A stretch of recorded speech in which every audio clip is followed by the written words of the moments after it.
Hey, so I've been thinking a lot about practice, um, in kind of the phases that we go through in practice.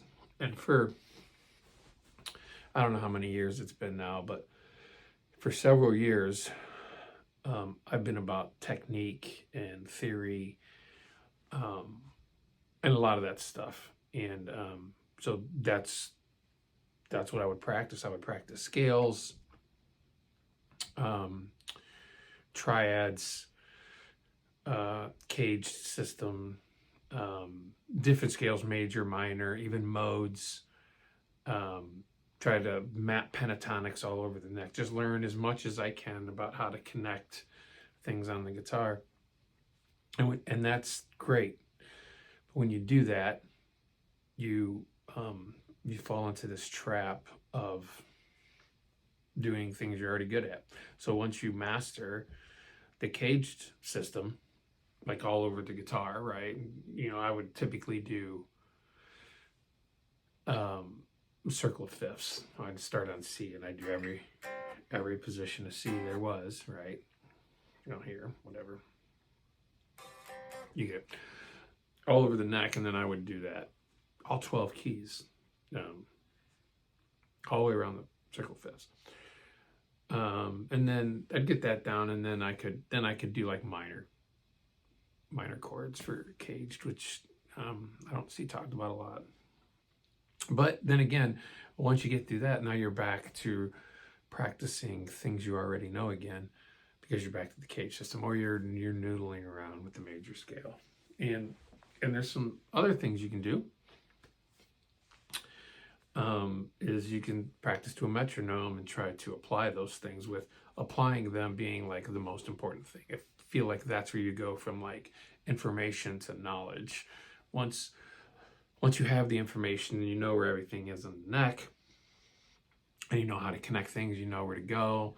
If you're playing G, you get that G, you get that G, I get that G, I get that G, that G, whatever, all over the neck, and you can connect all those things. Then now you have to learn how to apply it. So you can do that with metronomes, and that's what I did. I was heavily into songwriting, and putting things together. So that's where I would spend my time, is doing that. And even that, it becomes kind of old hat, and you end up writing the same sounding things every day, or really similar things.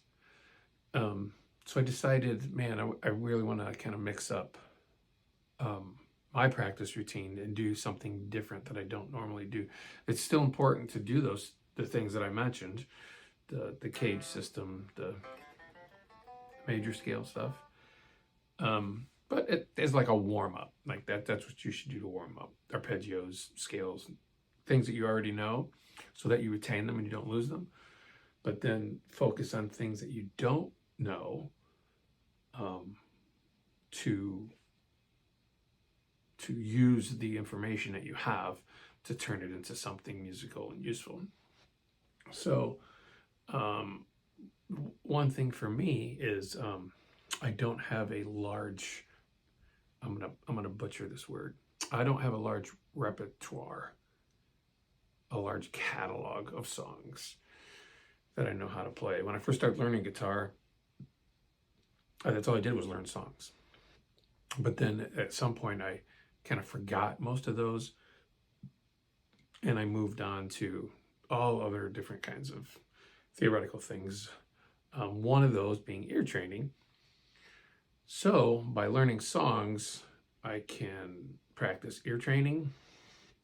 I can I can apply theory to what I'm hearing in the songs, and I can pick up things that are happening in those songs that I think are cool, that I can reuse in other things, and I can use the theory knowledge that I have to figure out why that works, or what that artist is doing. The Beatles are a great example of this, and I know people say Beatles didn't understand theory.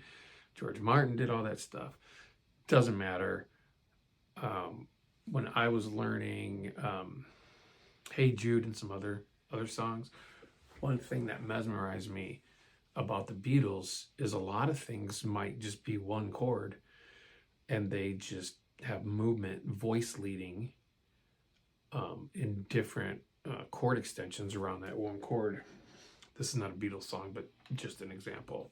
So they might have a D major 7 chord, and they would just walk that right on down.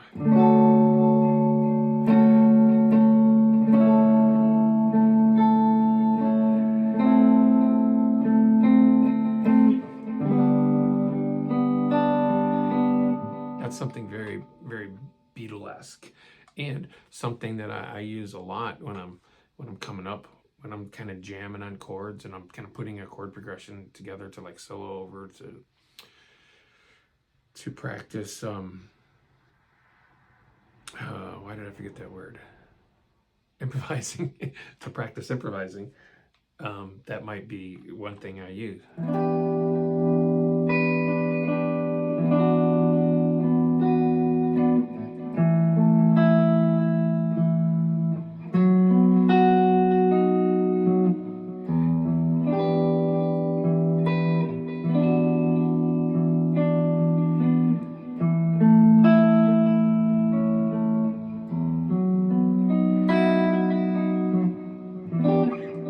So I can take that, what I learned, and then bring it back.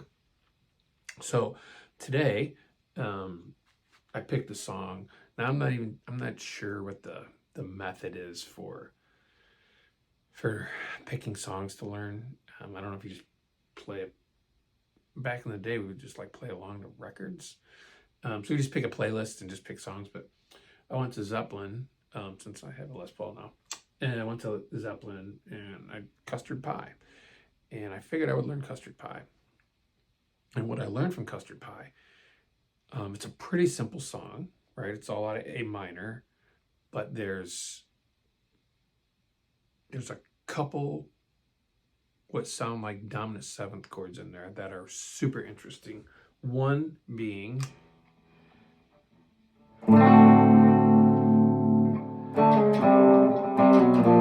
and the other being this, which is a G dominant 7th chord. But I was playing it up here at first, but right here is great. So hold on, let me turn the. So here's the. So it starts out.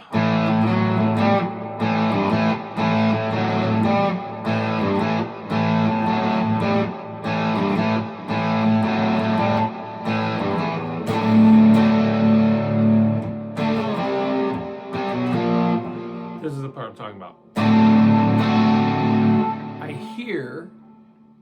When I hear this song, I hear this D dominant 7th chord. But I also hear the A in the chorus. So I hear.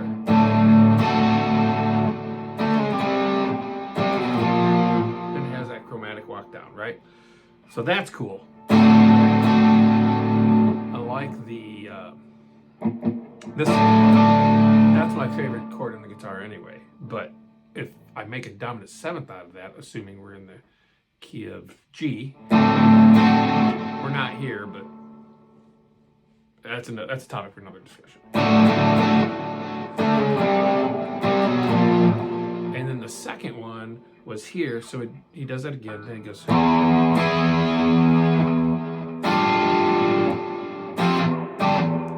I was doing.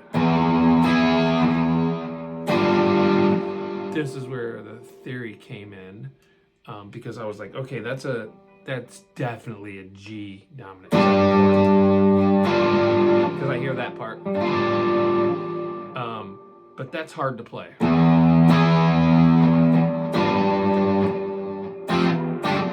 So I started looking around where I could voice that. So, and I ended up with this voicing, which is the 5, 1. That's the 7. That's the minor 7. The rest of this, that's just a G chord right there. But if I lift it, so it's pretty cool. So I learned that thing now. This chord, this as a dominant 7th chord that I could use anywhere. F, A, and then this dominant 7th with the 5th in the bass. Like it. So.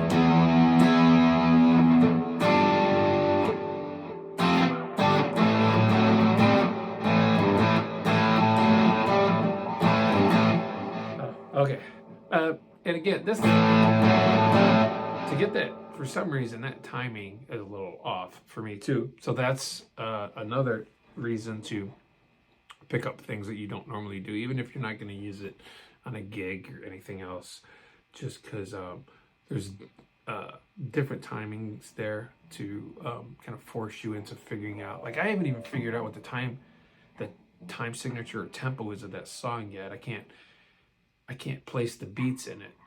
So I want to work on that too. I think it's 4/4.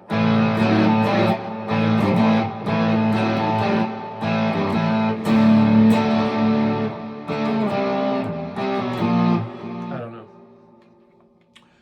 But that's it. So practice. Some thoughts on practice are work on things that you're not good at. Once you are good at them, use them as a warm-up routine so that you don't lose them, so that they stay in your brain. And then work on things that you aren't good at or that are unfamiliar to you. And then use the things that you know to take that from information to knowledge.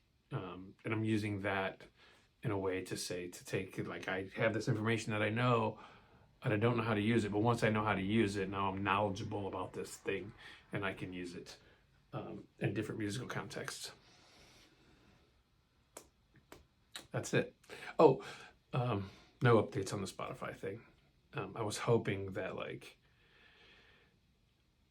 that I would get that in like a day. I know they said it's take 2 weeks, but I'm always hopeful. Like it's a miracle. Like I've got the approval in a day, but I'm still waiting on that approval. That's it. See ya.